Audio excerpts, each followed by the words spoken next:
Hello dear student, welcome you again in this video. Guys, this is third video of our chapter reflection in which we discussed. Here are our topics in which we discussed first rule for making ray diagram by concave mirror, and second rules for image formed by concave mirror, and third use of concave mirror. Guys, before starting this topic we will also discuss about the relation between focus and radius. Guys, let's start our video. Here are the relation of focus and radius. As you can see, this is our formula. Let's prove it. Guys, here you can see on the screen that the image is formed by concave mirror. In this image you can see that a parallel line of principal axis, this is called the principal axis, guys,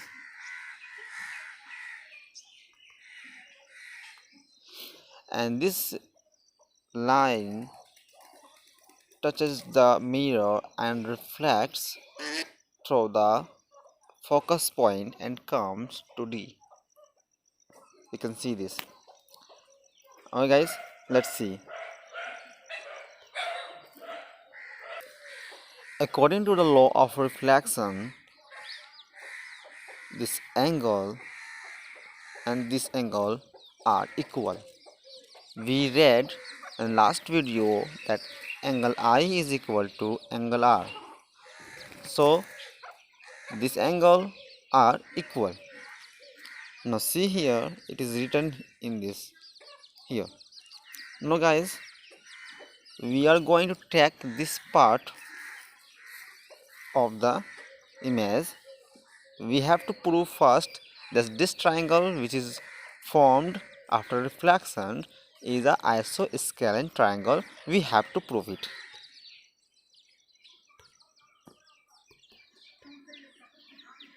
Now guys, I am going to write here angle I is equal to angle R. Now you can also see that AB is parallel to CP. It means that this is our transverse line, and angle I would be equal to angle theta,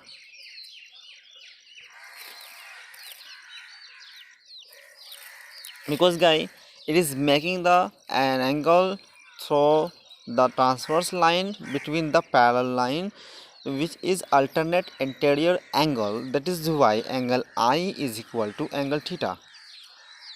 And now you can see that these equations and these equations, angle I is equal to R, angle I is equal to theta.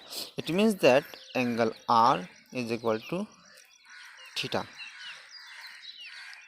It's proved that when angle R and angle theta are equal, it means that CFB is an isosceles triangle. And you guys also know about the isosceles triangle. The two sides of a triangle are equal. Therefore, BF would be equal of CF. Okay guys,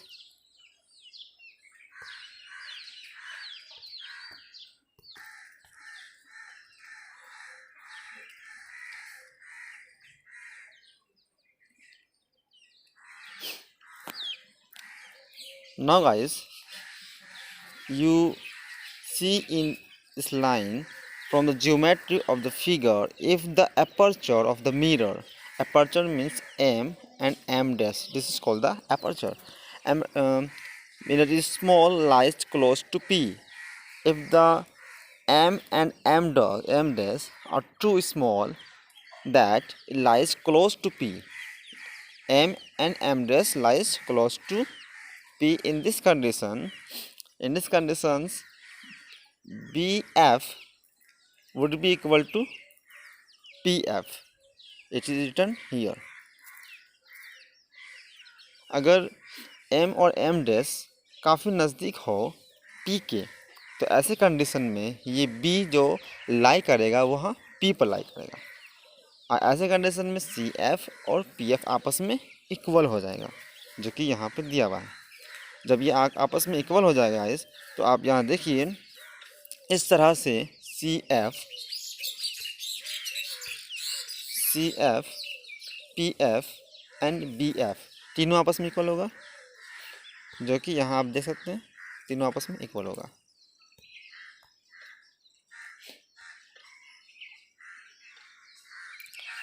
तो इस तरह से हमारा P C यानी कि यहाँ से लेकर के ये लाइन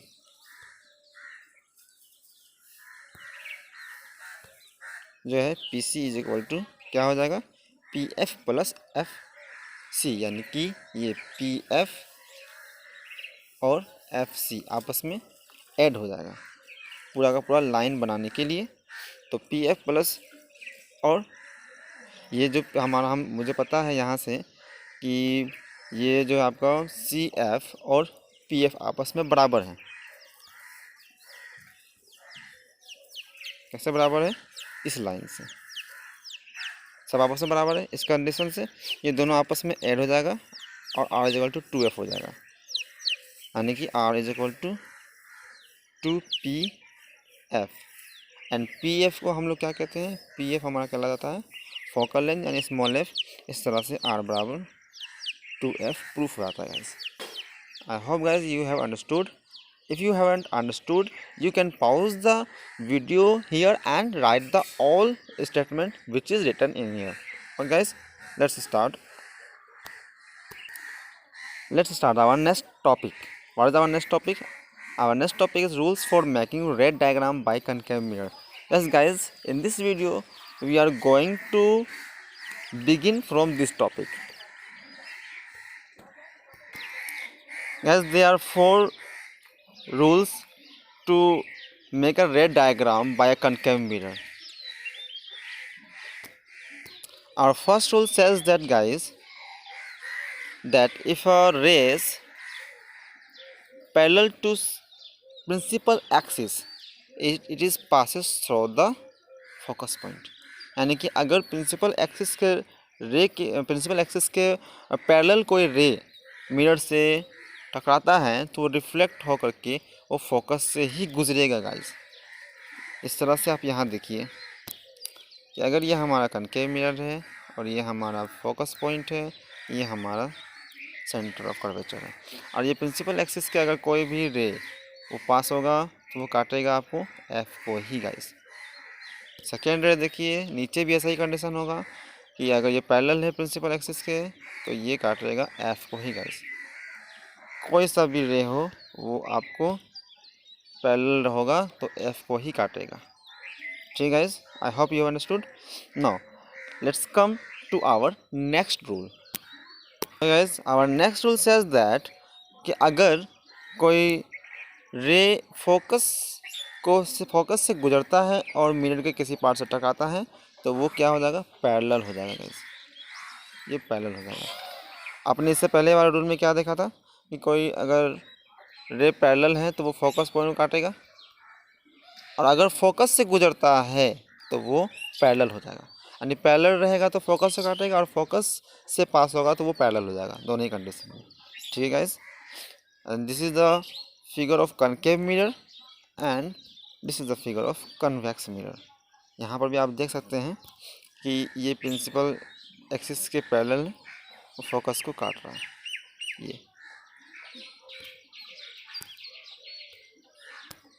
ये देखिए यहाँ से रे आया और ये क्या हो गया, पैरेलल हो गया एक्सिस के। तो यहाँ पर क्योंकि कन्वेक्स मिरर में इस तरफ तो फोकस पॉइंट होता नहीं है, इस तरफ फोकस पॉइंट होता है, तो इस तरफ यहाँ पर हमारा जो रिफ्लेक्टिंग सरफेस है लेकिन वो बाहर की ओर होता है, तो रे टकरा करके वापस चला जाएगा। लेकिन इस रे को अगर हम आगे प्रोसीड करेंगे, आगे प्रोसीड करने पर देखेंगे कि ये एफ को काट रहा है। तो ये है हमारा, क्योंकि इसमें जो इमेज बनता है वो अपियर्स टू मीट लगता है, इसी कारण से इसका इमेज इस तरह से। ठीक है, चलिए हमारा दो रूल तो हो गया, अब हम थर्ड रूल देखते हैं। सबसे गाइस यहाँ देखिए, यहाँ पर इस इमेज में आपको दिखाया गया है कि जब रे पोल से डायरेक्ट टकराता है तो तो वो इक्वल एंगल बनाते हुए ठीक रिफ्लेक्ट होता है उसी डायरेक्शन में। तो देखिए यहाँ पे angle of I angle of R दोनों आपस में बराबर है। पोल से टकराने की कंडीशन में ऐसा होता है, ठीक है। वही चीज़ आप यहाँ देखिए कन्वेक्स मिरर में भी वही कंडीशन है, ठीक है। चलिए हमारे नेक्स्ट रूल की तरफ। ये हमारा लास्ट रूल है, ठीक है, फोर्थ रूल्स, इन विच आप देख सकते हैं कि सी से यानी सेंटर ऑफ कर्वेचर से अगर कोई लाइन गुजरता है तो क्या होता है, यहाँ पर ये इस कंडीशन में रेस जो है उसी डायरेक्शन में चला जाता है, उसी डायरेक्शन में चला जाएगा। आप कन्वेक्स मिरर में भी देखिए वही बात है कि जब रे आती है दोनों सेम डायरेक्शन में होता है, यानी सी से जब भी कोई रे पास होगा तो टकराने के बाद उसी पाथ को वो फॉलो करेगा। और गाइस लेट्स गो अहेड। आप यहाँ पर देख सकते हैं कि फर्स्ट इमेज आपके सामने है, ये पैरेलल है एक्सिस के तो एफ को काट रहा है गाइस। उसके बाद सेकंड हमारा यहाँ देखें कि ये फोकस पॉइंट से काटा तो वो पैरेलल हो गया। उसके बाद हमारा इसमें दिखाया जा रहा है कि अगर ये वाला इमेज गाइस यहाँ पे गलत इमेज है, इसको ना देखें, अब आगे बढ़ें। ये इसमें देखें कि जिस तरह से पोल से गुजरने के बाद वो angle of incidence angle of reflection को बराबर बनाते हुए रे डायग्राम यहाँ से वापस लौट जाती हैं, ठीक है गाइस। तो इस तरह से हमने ये चारों रूल को यहाँ पे देखा। इस वाले इमेज में ये होगा कि यहाँ पर सी से गुजरना था, क्योंकि सी से गुजरने के बाद ही वो उसी पाथ पे गुजरता, ना कि एफ से। Okay guys let's go ahead. इस तरह से गाइस हमने देखा तो हमारा जो रूल्स फॉर मेकिंग ऑफ रे डायग्राम का बाय कनकेव मिरर कंप्लीट हो गया। अब हमें समझना है rules for image form by concave mirror कि इमेज किस तरह कैसे बनेगा। ये चारों रूल के पढ़ने के बाद आपका इमेज बनाना बहुत ही आसान हो जाएगा, लेकिन ये चारों रूल आपको दिमाग में एक अच्छे तरीक़ा से रखना है गाइस। इसमें सबसे पहले हम अपने क्या करेंगे कि ऑब्जेक्ट को अलग अलग पोजीशन पे रखेंगे। अलग अलग पोजीशन मतलब कि ये हमारा जो प्रिंसिपल एक्सिस है, इस प्रिंसिपल एक्सिस के डिफरेंट डिस्टेंस पर रखना है ऑब्जेक्ट को, और देखना है कि हमारा इमेज कहाँ बनेगा, कैसा बनेगा, किस तरह का बनेगा, ठीक है। इसका साइज़ क्या होगा तो हम इसमें देखेंगे। तो पहला कंडीशन है कि अगर हम इमेज को रखते हैं एट इन्फिनिटी, इन्फिनिटी मतलब गाइस कि अनंत जगह पर हम रखते हैं। जैसे कि मान लीजिए कि हमारा सन से आने वाली, यानी सन को मान ले कि ऑब्जेक्ट है, उसका इमेज अगर हम कनकेव मिरर के द्वारा बनाना चाहें तो वो कैसा बनेगा, ठीक है। तो मैं एक इमेज द्वारा आपको दिखाता हूँ।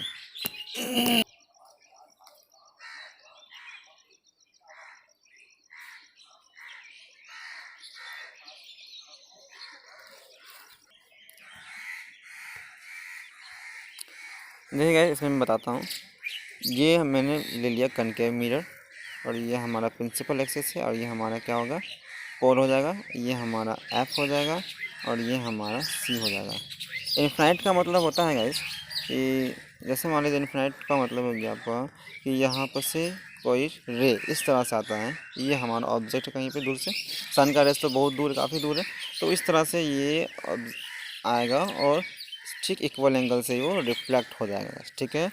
उसके बाद तीसरा हम ये पोल से गुजारे, यानी कि हम जो चार रूल पढ़े हैं वो चार रूल जो था उसी को अप्लाई यहाँ पे करना है। या तो आप पैरेलल लेके जा सकते हैं, ठीक है, या ये वाला भी आप थर्ड रूल को भी अपना सकते हैं, या पैरेलल लेके चलिए, पैरेलल लेके भी जा सकते हैं हम लोग यहाँ से, ठीक है। पैरेलल लेके जाएंगे तो क्या होगा, आपको पता है कि प्रिंसिपल एक्सिस के पैरेलल कोई लाइन होता है वो फोकस पॉइंट को काटता है, तो फोकस पॉइंट को काटते हुए निकलेगा ये, ठीक है। इसके बाद आप और दूसरा ये है कि एफ से भी गुजार सकते हैं, ठीक है। एफ से अगर कोई चीज़ गुजरता है तो वह कैसा होगा, वो फिर पैरेलल हो जाएगा, इस तरह का आपने पढ़ा है, ठीक है। और जो सी से गुजरता हो वो उसी डायरेक्शन में ही वापस लौट जाता है। तो यहाँ हमने चारों रूल अप्लाई कर दिया गाइस। तो रूल अप्लाई करने का भी कुछ कंडीशंस होते हैं कि हर रूल एक जगह पे नहीं लगते हैं, लेकिन इस जगह पे सारा का सारा रूल अप्लाई आप कर सकते हैं। कब, जब रे पैरेलल आए, यानी इन्फिनिटी पे कोई ऑब्जेक्ट रखा हो, जैसे मान लीजिए हमारा सन। तो ऐसे कंडीशन में हमारा जो इमेज बनेगा कहाँ बनेगा, तो हमें गौर करना है कि सारा रेज जिस जगह पर इंटरसेक्ट करते हैं, यानी कम से कम दो रेज आपको लेना है, दो रेज यानी कि दो रूल अप्लाई करना है हर एक इमेज पर। जहाँ दो रूल अप्लाई करने के बाद आपका जो आफ्टर रिफ्लेक्शन जो दो रेज आपस में मीट करेगी, इंटरसेक्ट करेगी, वहीं आपका इमेज बनेगा। तो आप यहाँ पर देखिए आपका इमेज कहाँ बन रहा है। ये आपका इमेज बन रहा है। ठीक है गाइस, और इमेज कैसा बन रहा है, हाईली डिमिनाइज्ड बन रहा है, क्योंकि हमारा सन तो बहुत बड़ा हो रहा है और इसका इमेज एक छोटा सा बनेगा, जिसको हम लोग बोलते हैं डिमिनाइज्ड। छोटा इमेज को डिमिनाइज्ड बोलते हैं। और ये कहाँ बन रहा है, एट फोकस। इमेज का पोजीशन क्या है, एट फोकस। ठीक है, आई hope you understood. Let's go ahead. Guys आप यहाँ पर देख सकते हैं इस तरह से कि ये हमारा डायग्राम हो गया, और इमेज के कैटलिस्ट के बारे में दिया हुआ है कि पोजीशन कहाँ है इमेज का, एट एफ है, जो यहाँ आप देख सकते हैं। और इसका नेचर क्या है, नेचर मतलब कि इमेज कैसा है, वर्चुअल या रियल। ये रियल है, किस तरह का है, इन्वर्टेड है। इन्वर्टेड मतलब उल्टा है। आप यहाँ पर देख सकते हैं कि इमेज उल्टा बन रहा है, इस तरह से बन रहा है। और साइज क्या है, साइज है पॉइंट साइज्ड बोलिए या डिमिनाइज्ड बोलिए। ठीक है, तो हमारा लेस्ट जो इमेज फॉर्मेशन वो देखते हैं, वो यहाँ पर है। जब हम लोग ऑब्जेक्ट को कहाँ रखते हैं ना, when object is beyond C, C से यानी पीछे जब रखा जाता है इसे, ये ऑब्जेक्ट को, तो कैसा बनता है। तो यहाँ देखिए कि इमेज कैसा बन रहा है। जब हम लोग दो रूल अप्लाई करेंगे, चलिए हम पैरेलल ले सकते हैं, ले लिए हमने पैरेलल। ठीक है, पैरेलल लेने के बाद जस्ट फोकस को काटेगा। और दूसरा रूल क्या था, चलिए हम सी से ले लिए, इसको सी से ले सकते हैं। ये सी से लेंगे, उसी डायरेक्शन में वापस चला जाएगा।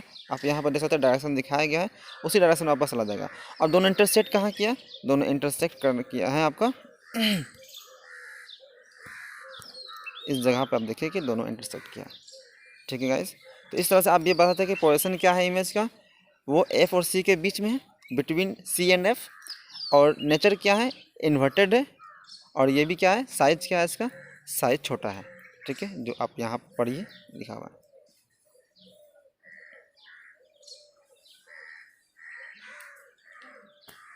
गैस हम यहाँ पर ड्रॉ करके भी आपको दिखा सकते हैं। आप देखें कि ऑब्जेक्ट जब सी से पीछे है, तो ऑब्जेक्ट से पहला हम लोग क्या लेना है, कोई भी दो रूल आपको लगाना है, जो यहाँ पर लग सके वो लगाना है। तो आप पैरेलल तो हर कंडीशन में ले ही सकते हो, पैरेलल मैंने ले लिया, तो वो कहाँ से कटेगा गाइस, यस ये एफ से कटेगा, इस तरह से होगा। उसके बाद दूसरा रूल क्या है कि हम सी से गुजार सकते हैं इसको। ठीक है, और सी से नहीं भी गुजार सकते हैं तो एक ऐसा भी काम कर सकते हैं, एफ से भी गुजार सकते हैं। यानी कि ये एफ से अगर गुजरने के बाद, ये टकराने के बाद, ठीक है, यहाँ कटेगा। ठीक है, सेकेंड रूल हम ये भी अप्लाई कर सकते हैं। रूल आप डिफरेंट रूल अप्लाई कर सकते हैं अलग अलग, जब अगर यहाँ पर वो लगेगा तभी। ठीक है, तो यहाँ पर हम आपका चारों रूल अप्लाई कर सकते हैं। तो लेकिन हमें सब नहीं करना है, बस दो ही करना है। तो बस आप देख सकते हैं कि यहाँ इमेज आपका बन चुका है, क्योंकि यहाँ पर इंटरसेक्ट हुआ है आपका, जो मान लो कि ये ए है, ये बी है। ठीक है, तो ये कहलाएगा आपका ए डैश और ये कहलाएगा B dash. I hope guys you understood. Let's go इन।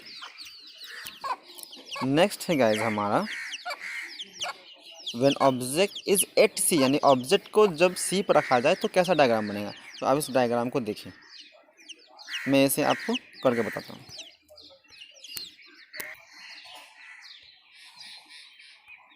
ठीक है, यहाँ पर जब सी पर है तो हम पैरेलल ले सकते हैं, और पैरेलल लेने के बाद वो एफ से ही गुजरेगा, इस तरह से। ठीक है, दूसरा हम कौन सा ले सकते हैं, एफ से भी गुजार सकते हैं। चलिए एफ से गुजारते हैं, और वो इस तरह से पास होगा। ऐसा आप देखिए कि यहाँ पर जहाँ पर वो जो इंटरसेक्ट किया है, वो इंटरसेक्टिंग पॉइंट वहाँ पर आपका इमेज बनेगा। ये हम इमेज बना देते हैं, यहाँ पर इमेज बनेगा इस तरह से। ये ए बी है, ये भी ए डैश बी डैश कहलाएगा। तो आप यहाँ पे देखिए कि इमेज जो है वो ठीक ऑब्जेक्ट के पोजीशन पे बना है, लेकिन इन्वर्टेड बना है, और साइज भी इसका इक्वल होगा। चलो इसका कैरेक्टरिस्टिक हम देखते हैं। यहाँ पे आप इसका पोजीशन देखिए कि पोजीशन है इमेज का एट सी पर। नेचर क्या है, रियल इन्वर्टेड ही बनता है गाइस कनकेव में। और साइज़ क्या, सेम साइज़ है। ठीक है, as that of object guys. Next हम लोग लेते हैं, जब हमारा ऑब्जेक्ट क्या हो, सी और एफ के बीच में बने, तब कैसा इमेज बनेगा। चलिए ये स्पेशल केस है गाइस, इसे हम आपको करके दिखाते हैं। मान लीजिए गाइस ये हमारा ऑब्जेक्ट है जो सी और एफ के बीच में है, जहां आप देख सकते हैं। चलिए तो हम लोग लाइन ड्रॉ करते हैं। पहला लेते हैं ऑब्जेक्ट के ठीक पैरेलल ले जाते हैं हमसे, और ले जाने के बाद इस तरह से हम इसको काटते हैं, ठीक है। और दूसरा आप इसे सी से भी गुजार सकते हैं, ठीक है। सी एक पहले वाले इमेज में सी से गुजारा गया है, लेकिन हम यहाँ पर पी से गुजारते हैं, ठीक है। दो रूल लगाना है बस। ये मैंने पी से गुजार दिया। ऐसा आप देखो कि इमेज कहाँ बना है, इमेज इसका यहाँ बन गया, ठीक है। इस तरह से बना है, ये बहुत बड़ा इमेज बना है गाइस, ठीक है। Let's go ahead. तो आप यहाँ पर देख सकते हैं कि इमेज कैसा बना है, सी के पीछे बना है। इसका क्या है इमेज का position, beyond C, nature real inverted, size enlarged. Guys तो आपने समझ गया होगा कि डिफरेंट पोजीशन पर रखने पर उसी तरह से 4 रूल हम अप्लाई करके अपनी इमेज का फॉर्मेशन कर सकते हैं by concave mirror. So guys, तो this will be your homework. I will give you the homework to draw the this all diagram on your notebook, and you have to draw it and send it my email ID. Then guys, what is our next topic is? Our next topic is uses of concave mirror. इसका use देखते हैं guys।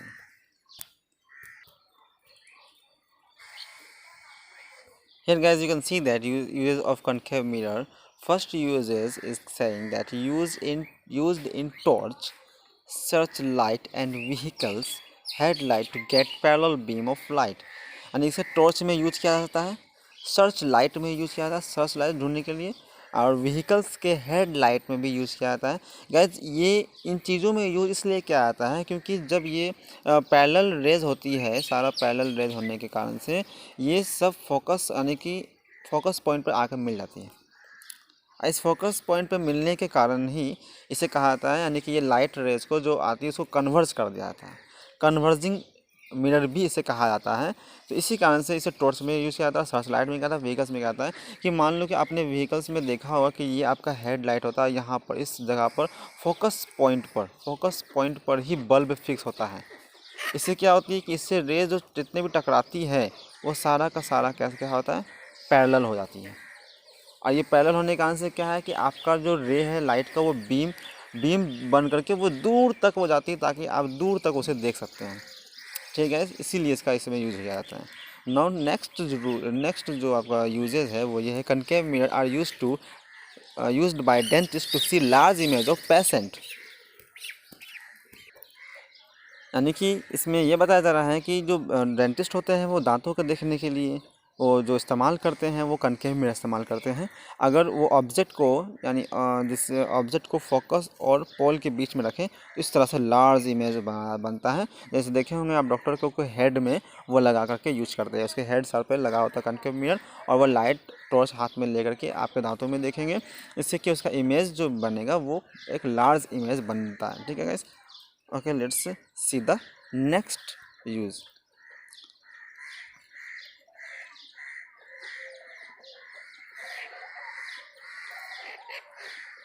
Concave mirror is used as saving mirror to see a large image of the face. Saving mirror में यानी कि आप नाई की दुकान में जाते हैं तो वहाँ पे जो मिरर लगा होता है वो एक कनकेव मिरर लगा होता है, क्योंकि वो लार्ज इमेज आपका देख सके। लार्ज इमेज से उसे बाल काटने में या सेविंग करने में वो आसानी होती है। और नेक्स्ट है हमारा चौथा number, large concave mirror are use to concentrate the sunlight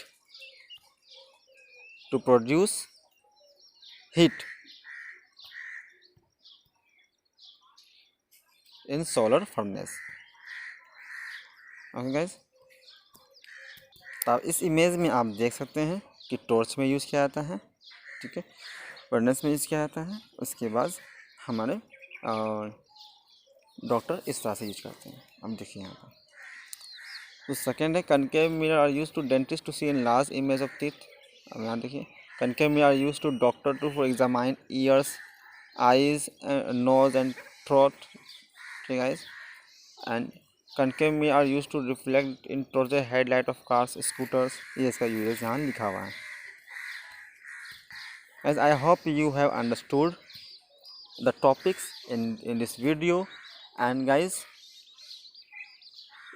try to self study yourself. I am sending a NCERT books pictures, and by that picture you have to study being at home. Guys, I hope that you have understood this video properly and listened to properly. Guys, have a nice time.